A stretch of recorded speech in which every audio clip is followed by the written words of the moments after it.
That is really strong. It's fantastic. That's rocket fuel. Whew.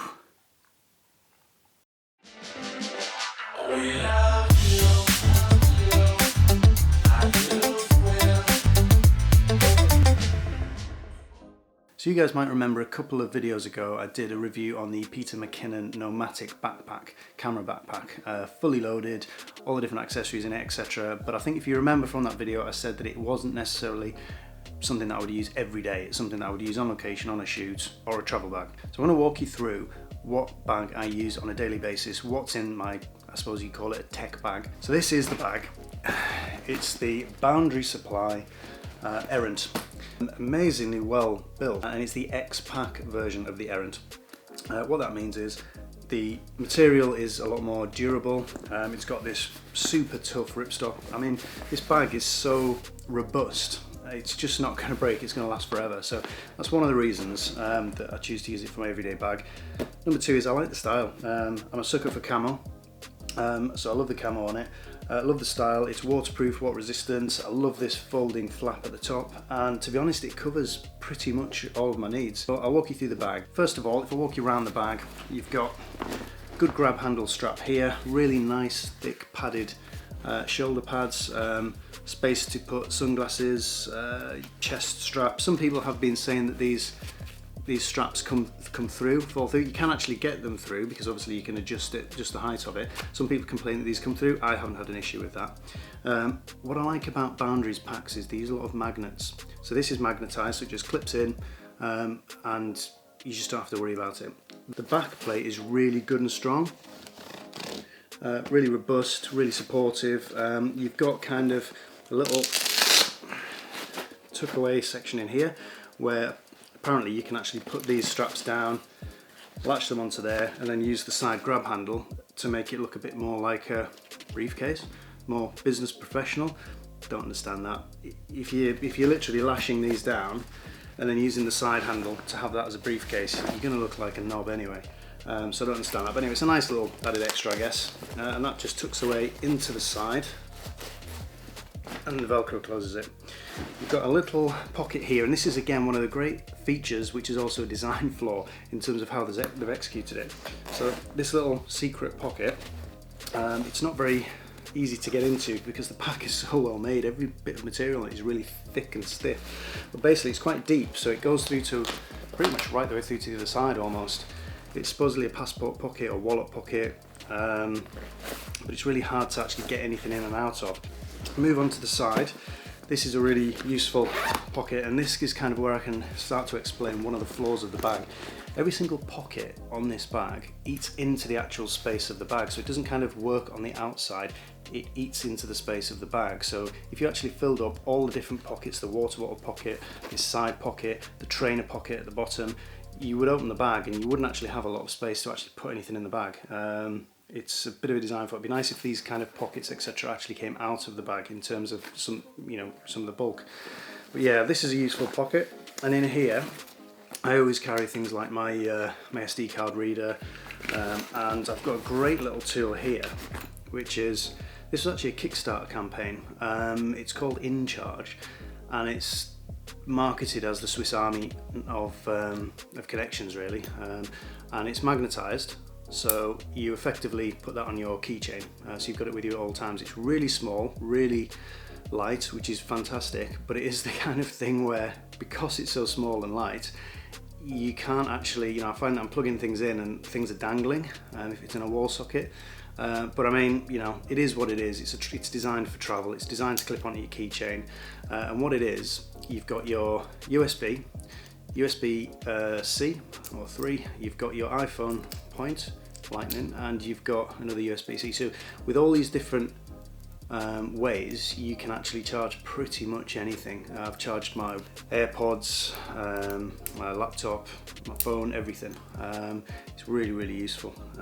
So that's a good bit of kit. I think it was about $14.99 or $12.99 or something on the early bird Kickstarter campaign. So that's quite a deep pocket. It's got some organisation in there. Again, Boundaries trademark kind of magnets. Just clips in. Don't use that keychain really, but it's nice to have. Everything's got the stormproof protection hoods on them. As I come to the other side, you've got again a water bottle pouch, but again this water bottle pouch, although it's got some elastic on it, it doesn't come out very far. And if you put a water bottle in there, again it eats into the inside of the bag. You'll see why in a second. You've got a lash point here, so you can put a tripod in there as well and lash it. You've got plenty of lash points on the top, on the front of the bag, etc. If we start to delve into the bag, so the bag has a really great opening, and this is one of the parts I like about it but also hate. So it's got magnetized lash points here that just clip in. They don't always clip in first time, although it did there. Once they're in, they're pretty stable, but basically it's to protect this bit, which is a really nice kind of felt padded pocket for phone, wallet, etc. And what's nice actually is most phone and accessory pockets are at the back here, but they're exposed so anyone can kind of get in, whereas with this does actually act as a bit of protection for it, which is nice. It's a bit of a faff opening, but you've got a big nice opening there, which you can just, it's kind of like a duffel, so you can get really deep in there, and that's nice. If you choose not to use the zip, you don't have to, but I find that you have to use the zip pretty much if you want this to close without you having to search for them. But again, lovely to have a nice big opening that you can actually just put your waterproofs in, books, anything that you want to put in there. So delving into the bag at the back, you've got this traditional top opening, which gives you access to things like your laptop, iPad, etc., or other tablets are available.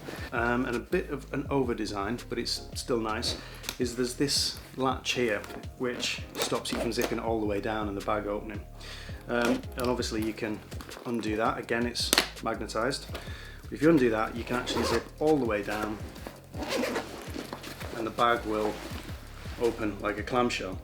So what I'll do is, I will have in here, I'll have my power bank, and I use the Anker 20,000 for that, and that is really, really good, really useful. Take a while to charge, but once they're charged, I think you can get about 5.5 charges out of an iPhone. You can also charge your laptop, iPad, etc. Lacy drive, which I think everybody has, it's staple.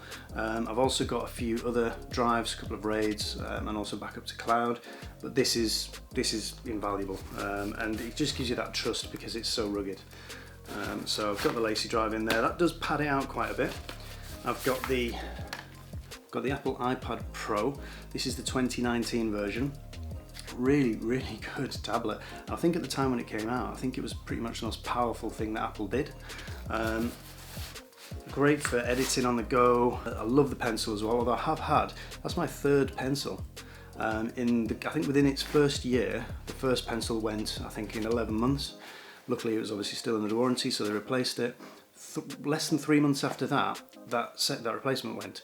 And yeah, it just stopped working, stopped charging, and just couldn't switch it off and on again, couldn't repair it.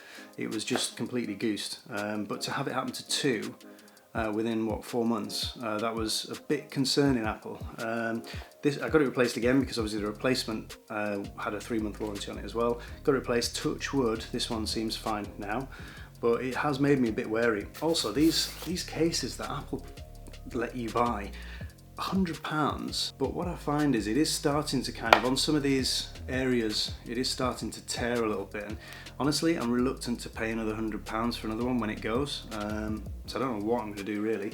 It's a beautiful bit of kit. When I actually take it out of this and just use it, I'll never cease to be impressed by it.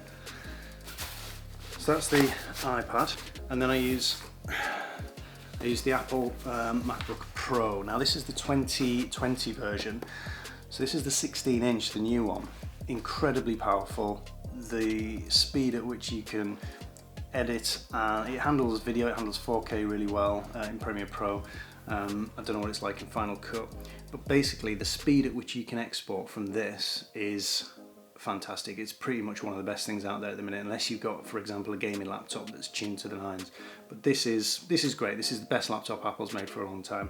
But again, heavy, but it does shout quality, and it is robust and it will last. This is another nice thing. Again, the boundary magnets, and then you've got a magnet there as well, which clips in beautifully. A bit awkward to get off, but again, works really well. It's nice to have those magnets. Now this is actually raised slightly as well. That's a security thing. So if, for example, if you drop it, it will, you're not hitting the actual floor with your laptop, or at least, you know, you've got about 1.5 inches of bounce in there, if you like, before the actual laptop hits the ground. I usually carry either a journal or a logbook, something to write things down. Now I'm a big fan of Notability on the iPad, so I always use that, but it's always nice to have something that you can use in the field that you can just scribble down some thoughts. You can't beat a pen and paper at certain times. I also carry whatever book I'm reading, so at the minute I'm reading John Boyne, The Boy in the Striped Pyjamas. Really highly recommend this book. And then obviously camera, we all carry a camera. Sometimes I will carry my D750, that's what I'm recording on at the moment. But a lot of the time, to be honest, or everyday carry, when I just want a smallish camera that is going to be good quality and kind of encourage some creative vibes, I love the Fuji X100S. I've had this camera for about 4 years now, and the colours that it puts out, I mean, Fuji are known for the colours, and the colours that it puts out is just fantastic. Some of my favourite pictures I've ever taken, I've taken on the Fuji, and I love editing with the raw Fuji files. But that's a beautiful camera. It is a fixed lens, obviously. It's very analog in the way that you use it. So to adjust the aperture, you actually turn the aperture ring around the lens, which is old school. I just love it. I love that retro feel. It looks great as well, and it's really easy to handle. I love the form factor. So the bag's actually also got a really good feature on the bottom here, which I think they could have made a bit more of. Unzip the bottom, and you have space for shoes, apparently. Difficult to get size 10s in there, but they will go. It's just a bit of a squash. But also, if you've got, for example, a water bottle in here, you've filled out the pockets internally, you've also got some other things in there. This takes up half the space of the bag, pretty much. But it is useful. I mean, what I use it for is if I go swimming, I'll put my wet gear in there. And it works really, really well. I think they've missed a trick though, because what they could have actually done is, if they'd have made the material slightly different, they could have done it as an expansion. So you could have unzipped that, and it could actually have increased the litre capacity of the bag. Maybe next time. Yeah, really like this bag. It's fantastic. So as a bit of a bonus, I guess, to take it further, what's in my pockets? So, phone I use, Apple iPhone XS. Love this phone. So yeah, so iPhone. So what else do I have in my pockets? So I always use AirPods. These have revolutionised a lot of people's lives, I think, without being too dramatic about it. But these are the AirPods 2, so they're the same design as the first one, although I think they've got a bit of extra in terms of speaker quality coming from them. The new AirPods that have come out, the slightly smaller ones, they look fantastic as well, but these have served me really well for nearly a year now. So I'm really pleased with these, and I use them all the time. The main reason I got them over the first ones, which are obviously still available, is because of the wireless charging. I love wireless charging at the moment. I just wish Apple had managed to sort out a wireless charger that works, because I've had to buy Samsung ones. Everyday carry knife. I use the Victorinox Swiss Army Pioneer Latok or something like that, but basically this is a fantastic knife. We're so restricted in the UK in terms of what the carry laws. We're not allowed to carry fixed blades, we're not allowed to carry lockable blades, we're not allowed to carry serrated edge or blades that are within a certain thickness or a certain length, so you're pretty much left with Swiss Army knives, effectively. And this one's great because I love the durability of it and the simplicity of it. It's very raw, it's very honest in terms of what it is and what it does. And the two other attachments are things like the tin opener, the screwdrivers, the bottle opener, the wire stripper, that kind of thing. So just simply those two and the actual blade itself, and that's it. I need to clean my blade. I'll get grief for that. But yeah, that's it, and I love it. Love that knife. What else do I have? I obviously carry car key and house keys. I hate rattles. If I'm in my car and I hear a rattle coming from anywhere, it could be minute, I will hear it and it will bore itself into my brain and it'll drive me absolutely insane. Fold it out and it gives you whichever key it is that you're looking for, basically. So yeah, love that, love it. In terms of, I think finally, wallet, yeah, I decided to go for the the Ridge wallet. You can, however many cards you put in it, it will be as fat or as thin as however many cards you put in it, basically. But yeah, I've got everything I need in here. The money clip's secure and it's easy. You do have to fold bills into thirds, which isn't a problem, but it holds them well, and it's really slim, and it works. It just works. I am a beast for going through wallets. I've got some beautiful handcrafted leather wallets, etc. But this thing it's durable, it's simple, it's literally the size of a credit card, so it's pretty much the smallest wallet that I own, and it's RFID safe as well. So this is the wallet for me, and that's what I've been using now for probably the last 6 months. So that's everything. Let me know what you carry in your pockets, or if you think anything's missing from my tech bag. And I hope you enjoyed this video. See you next time. Peace.